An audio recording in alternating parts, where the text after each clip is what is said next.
welcome to the Certificate in Basic Animal Care Science. This is the last episode for our season, and it's going to be a good one. Yes, it is the final episode, and we're going out in style. Graham's back to tell us a few tall stories about the giraffe. Toby talks to us about how your holiday souvenirs may be harming our wildlife.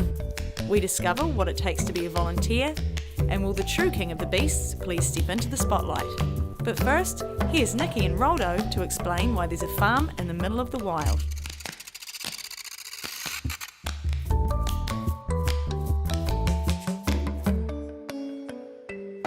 Nikki, we're in the farmyard with Roldo the llama. That's right. The farmyard animals and Orana Park. I've got to say, I wasn't quite expecting a farmyard scene. What's the purpose of the farmyard? Really, it's one of our more hands-on interactive areas. There are a lot of town kids that come here that have never had an opportunity to actually mix and mingle with many of the animals that we have here. And also adults. We can't just say that it's a children's area.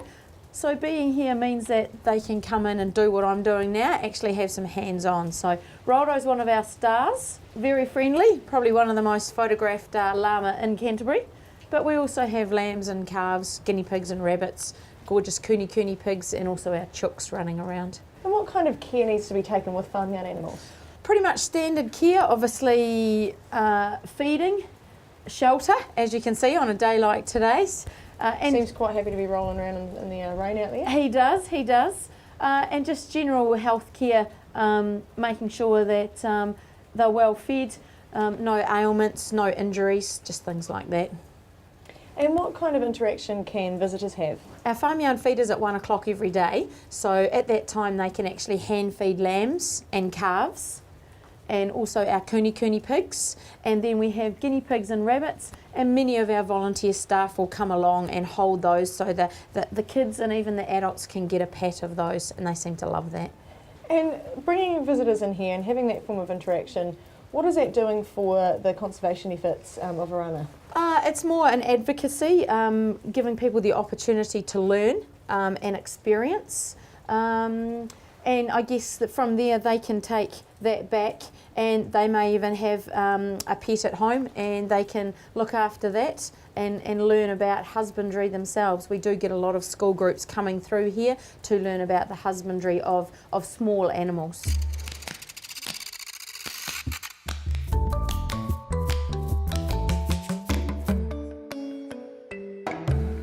Hey Graham, we're with the gorgeous and ever interactive giraffe here.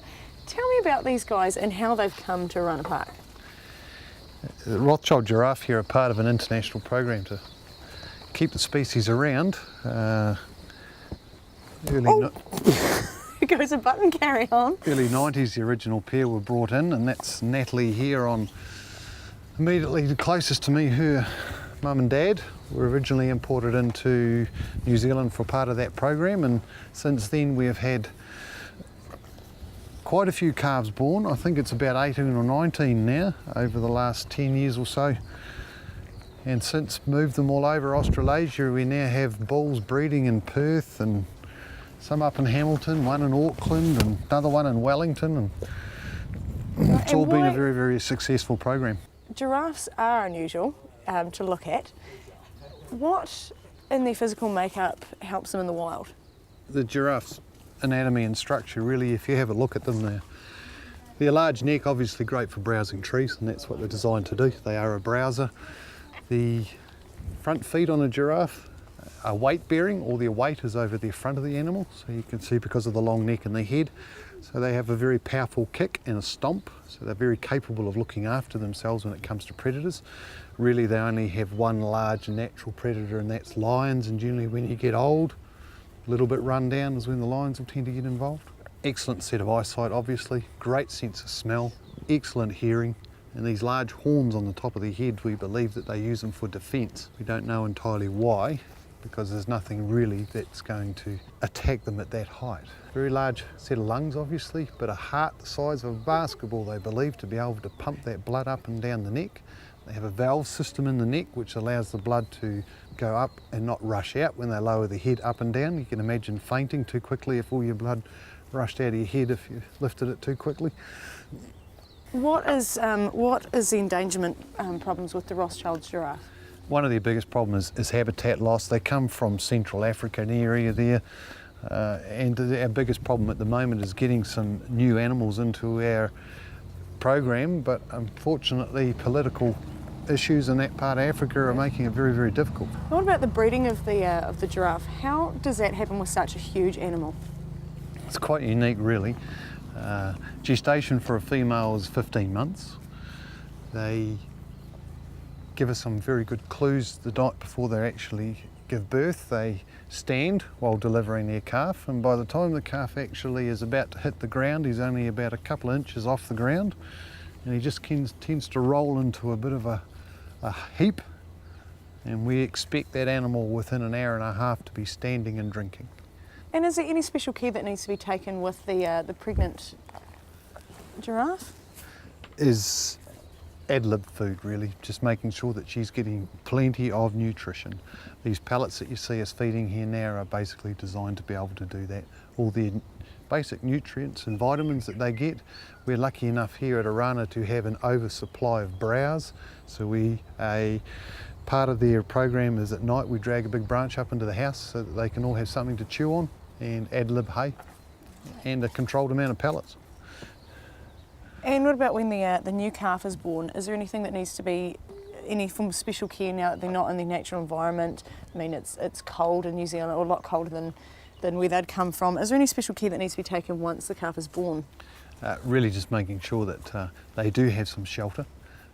We currently have them on a straw bed during the winter at the moment on a bark mattress, so it acts like a big compost heap so that it keeps them nice and warm, and an ad lib hay, just as much hay as as they want to eat throughout the day and at night. And really we would keep mum separated from the herd. Within 48 hours the calf is bonded to her, it's realised that that's mum and that's where it gets its milk, and then it's back into the herd so it can actually be brought up inside a family situation. Tell me about advocacy and how important it is with these animals. We used our giraffe as a great educational tool to explain a lot of issues out there in the world, and because we have been lucky enough to condition our giraffe to accept food from or browse from the public, it's a great way of us to get that message across, because they are actually interacting with the animals. With a lot of the stock that we keep here at the park, it is very big and dangerous, and it's unfortunately you can't do that, but as you can see the giraffe are quite used to us interacting with them here on this platform area. And we have used this, the public being able to feed the animals. We can actually modify that behaviour to our point now where we can actually handle our animals around the head, and they're quite used to it, so if we ever need any vetting issues it makes life a lot easier for us as well. Giraffes are, I suppose, the most awkwardly put together creature with the long neck there, and you've all seen the movie Madagascar, and the animals put into crates and the poor giraffe ends up on its head and squashed up in all sorts of shapes. How do you transport an animal like this? Crate training. The transportation would be done through a lot of crate training. It's conditioning the animal to willingly walk inside that crate so that it's used to it. In my experience of moving giraffe around, yes, I know they can stand about 5 odd metres, but they do transfer very, very well. Once they're preconditioned to walk into that crate and they're, how would you put it, imprinted on one particular keeper that will travel with them, that keeper will know exactly everything about that animal, so that if it ever gets into a stressful situation it can help it out by either feeding it or giving it some browse or just keeping it entertained, or even just standing around talking to it. Is enough sometimes to let them know that there's someone friendly here, that there's nothing to be worried about. Some training processes for crate training, anything can take from 3 to 6 months to get the animal used to doing that.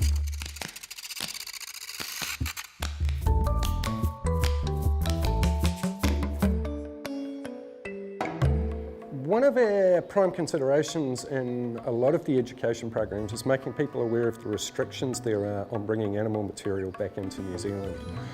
Ministry of Agriculture and Fisheries, Biosecurity New Zealand, Department of Conservation and Customs all work together to make sure that endangered species do not cross the border. CITES is the Convention on International Trade in Endangered Species, to which New Zealand was a very early signatory, one of the first, which means that no endangered species can be brought back into the country, dead or alive. So a lot of the material behind me has been confiscated from people as they tried to bring them back into New Zealand as souvenirs. Behind me we've got a scimitar horned oryx. Now this was one of the confiscated items that was brought into the country.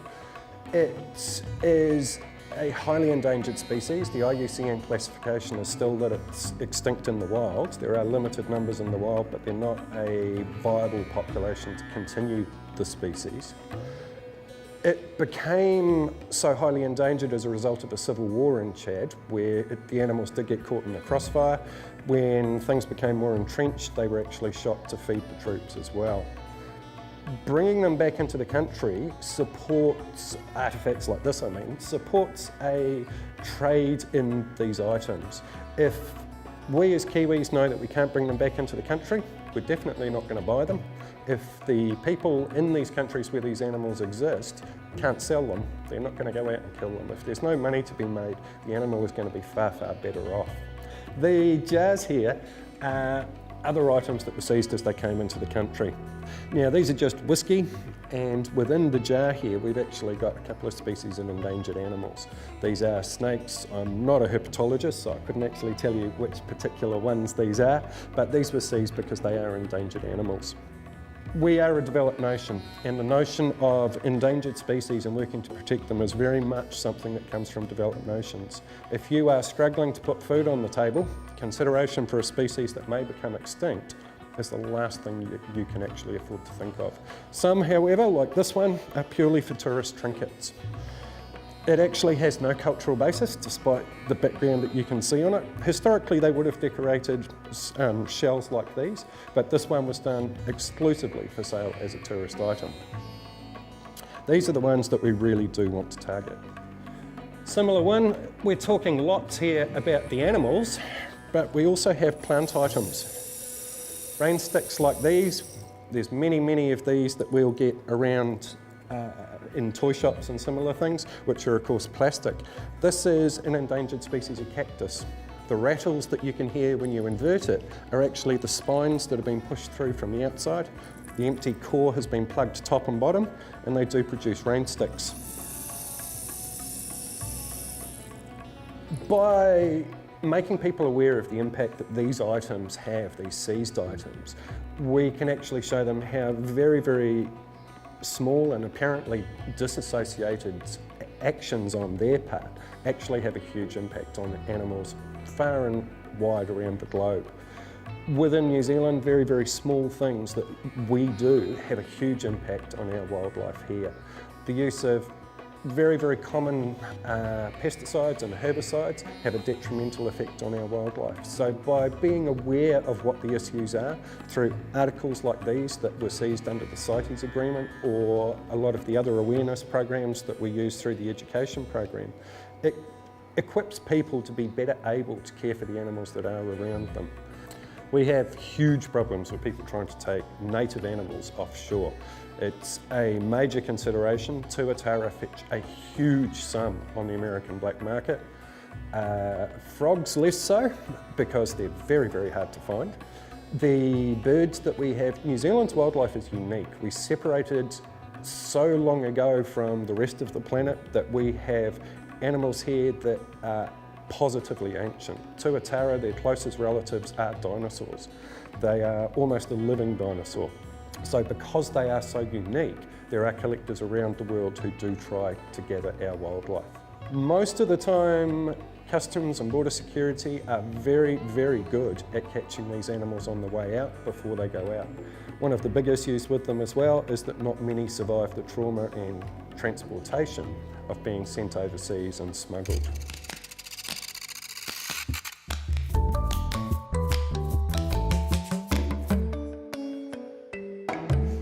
You also run the volunteer operations. Tell me about how important the volunteers are. Well, as a charitable trust here, our volunteers are hugely important because they undertake many roles, likes of driving our shuttles that do loops around the park every half an hour, and then they aid with our walkabout tours, so they encourage the visitors to go from one public presentation to the next throughout the day. I've got a staff of about 60 or 70 volunteers. Some have been here since the day that the park opened. One of our ladies, Mabel, has just completed 30,000 volunteer hours, which is absolutely astounding. And then we've got people that have only been here, a week, and they range from ages from about 18 to about over 80. So they're very important, and they assist in the likes of hands-on places like here at the Farmyard. They also help with some of our gardening and even some of our food preparation. Is there any screening or criteria that you look for in a volunteer? Mostly that they just have to be physically fit to be able to walk the length of the park. It's around 3.5 k's from one end to the other. Being able to have good people skills is really important. Bit of punctuality, because being on time, getting people to the correct feeds is very important for us here. But just generally a love of the animals and conservation, dealing with a wide range of people. Obviously we get lots of visitors, but many from other countries as well. So most of my volunteers love doing that. And do many of your volunteers come from the likes of advocacy roles or animal care roles? Yes, we have many actually. We've got some vets. We've had some ex-vets here. We've had nurses and doctors that are volunteers as well. They come from all sorts of walks of life. And once you've got the job, you've done the training at the start, do you guys have to train throughout your employment here?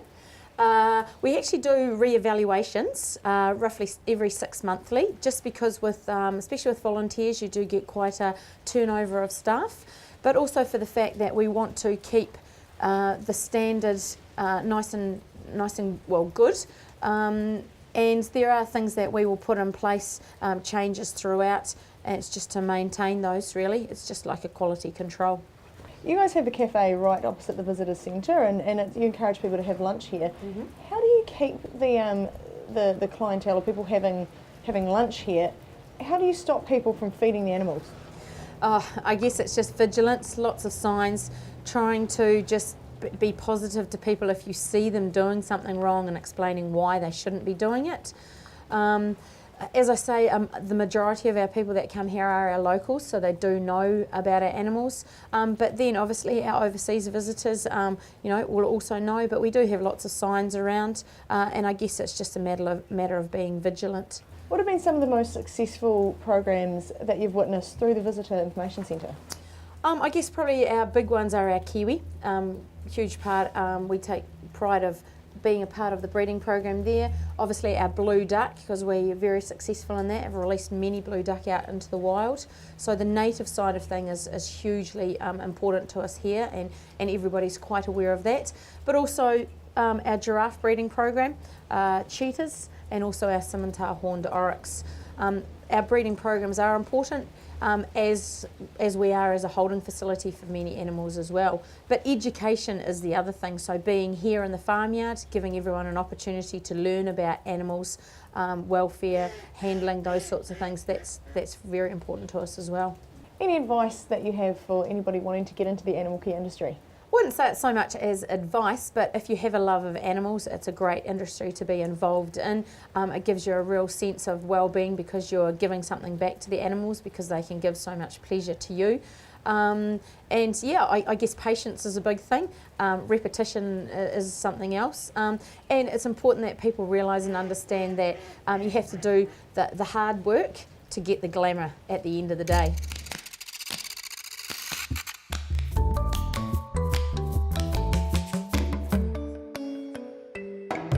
How did you come to be a keeper at Wildlife Park? I used to be a keeper over in Australia at SeaWorld on the Gold Coast. I was born in Christchurch, and my wife and I decided that we wanted to come back to New Zealand, so came back over and applied for a job and ended up getting one as an ungulate keeper and looking after rhinos and all the other hoof stock here. Is there much maintenance that has to go into being an ungulate keeper? Looking after the things that these guys destroy, yeah, especially the males. The males generally like to break things, have horn will break. Tell me about the horn that they have. Well, the horn is a very special part of their body. It is a major defence mechanism for them, but it is also the main reason that why all species of rhino are endangered in the world. Unfortunately, there are some cultures out there that believe that the horn is quite special.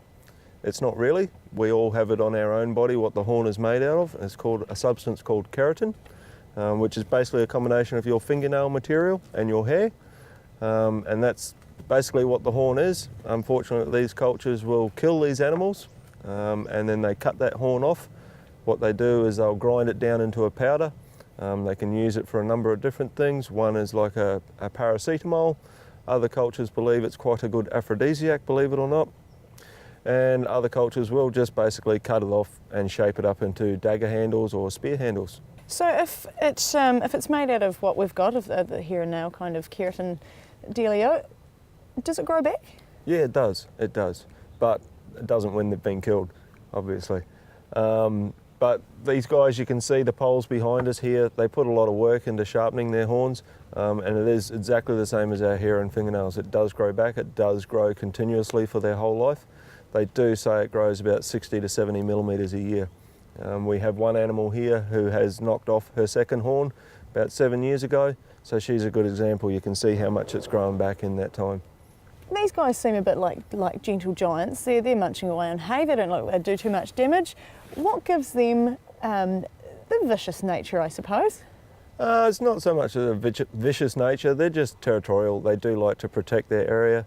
And again, that horn is used for defending themselves. And if you've got 2.5 tonne behind it, it carries a bit of weight and a bit of punch. So they can be quite dangerous, hence why we stay on these sides of the barricades.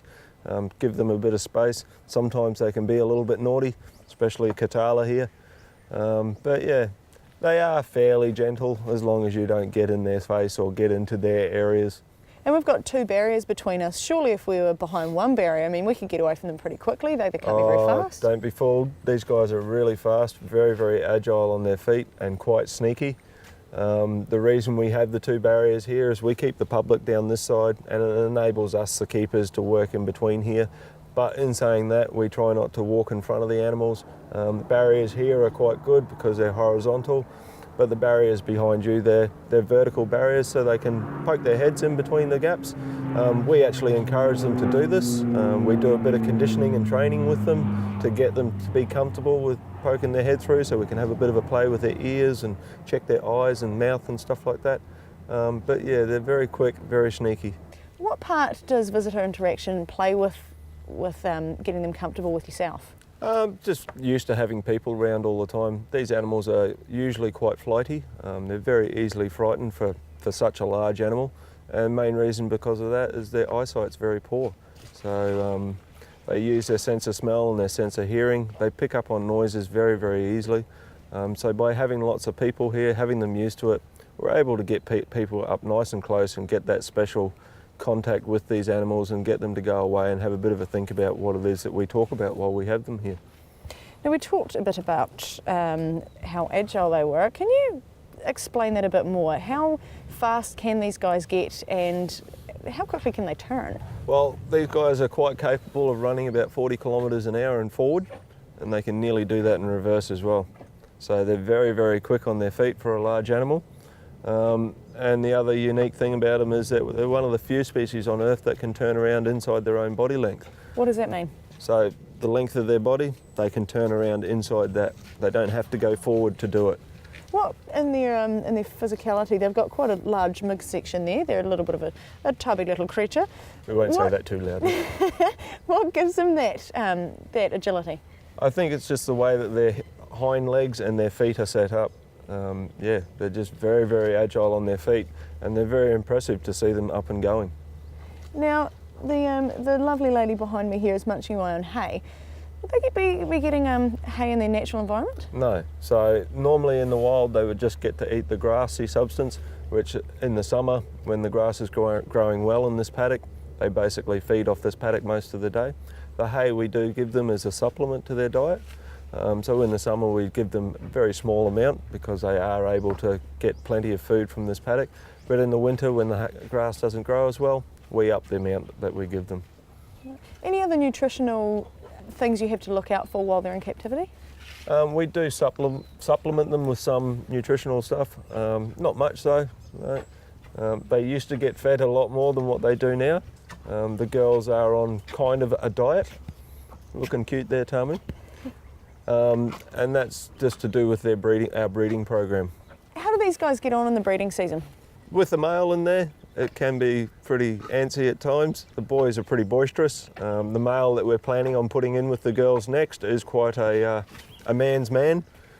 He can get a bit pushy with the girls. So we rely on the girls to form a herd and work together to protect themselves. So typical rhino defence is you'll see a whole bunch of girls standing outward with their bums all together, and that's where their horns are being useful, defending themselves against a boisterous male. With the breeding, how can you tell that a rhino has come into contact with the male? Usually, basically, it's from us seeing it. There's not much that we can do to physically see a change in their body. When it weighs 2.5 tonne, a baby when it's born is between 50 and 70 kilos, so that's a very small margin of that entire body weight, so you're really not going to notice it. Basically, we hope to see the actual breeding happen. That's why the males are only in with the girls during the day, so there's people around. And after that, we do take tests on their fecals each day or each second day, and we can get a progesterone reading on those fecals, and a continued elevation in that will tell us that hopefully she is pregnant. And being such a big and boisterous animal, what kind of enrichment can you do with a rhino? A lot of the stuff we do is between rhinos. So what we might do is we might grab some of the males' fecals, we might bring it into the girls' paddock and scatter it around so they can come up and smell it. Lately what we've been doing, because Serrano, our male, has been so naughty and destroyed his paddock next door, is that we've been bringing him into this paddock at night. So he can go around, he sniffs where they've been, he goes up and he stomps all over their fecals and spreads them all out and then puts his on top of it. And he'll also go around the paddock and take claim to everything, I guess you could say. Well, what better way to kiss our series goodbye here at Orana Wildlife Park than a certificate in basic animal care science. But if you'd like any more information on how you could be where I'm standing through the certificate in basic animal care science, call our team on 800 SIT to learn.